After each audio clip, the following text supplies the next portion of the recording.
જય માતાજી, રામ રામ ડાયરે ને આપણે જવાનું છે કાનભાને લેવા. પછી કાનભાન લઈને અમે નીકળી ગયા અમારી BMW. હાન પડી ગઈ ને અમે પછી સંજુ ને ગભરો ને બધાને મળીને મિતાને બધાને પૂછ્યું કે દાળ બાટી ખાવા જવું. પછી અમારી BMW ને 5મા ગેરમાં નાખીને જવા દીધી. કાનભા હતા, હું હતો, ચિરાગભાઈ હતા. સાળંગપુર પહોંચી ગયા ને દાદાના દર્શન બહારથી કરીને અમે નીકળી ગયા પાછા અમારી BMW ને 5મા ગેરમાં નાખીને. ફાઇનલી પહોંચી ગયા પોલારપુર પ્રમુખ દર્શન ની દાળ બાટી ખાવા. પછી આપણે તો 10-15 લાડવા સોળી નાખ્યા.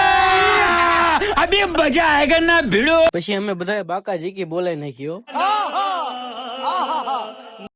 પછી સંજુ ને કાનભા બે કે ધંધુકા જવું હોય તો અમે નીકળી ગયા ધંધુકા. ફાઈટેક ભાઈ નતું ને ટ્રેન આવી ગઈ. પછી ભેગું થાને ભાઈ ફાઈટેક ખુલી ગયું ને અમે નીકળી ગયા. અહીંયા ડાયર્સ ની વાડી આવી ગઈ. ફાઇનલી ધંધુકા પહોંચી ગયા ને અહીંયા વહી ગઈ તે લાઈટ. અમે આયા ત્યાં તો 100 લીટર મગાઈ નાખ્યું. ચિરાગભાઈ કે લાઈટ આવી ગઈ. પછી થઈ ગયું આખ્યાન ચાલુ. અહીંયા પછી થઈ ગયા લાલભાઈ ને રામભાઈ ભેગા. ત્યાં થઈ ગયા જયભાઈ તૈયાર. પછી અમારે ગભરો આપી દીધી પાણીની સેવા બધાને. इतने तेजस्वी लोग हैं हमारे पास. જયભાઈ ને રામ રામ કરીને અમે નીકળી ગયા અમારી BMW લઈને 5મા ગેરમાં નાખીને.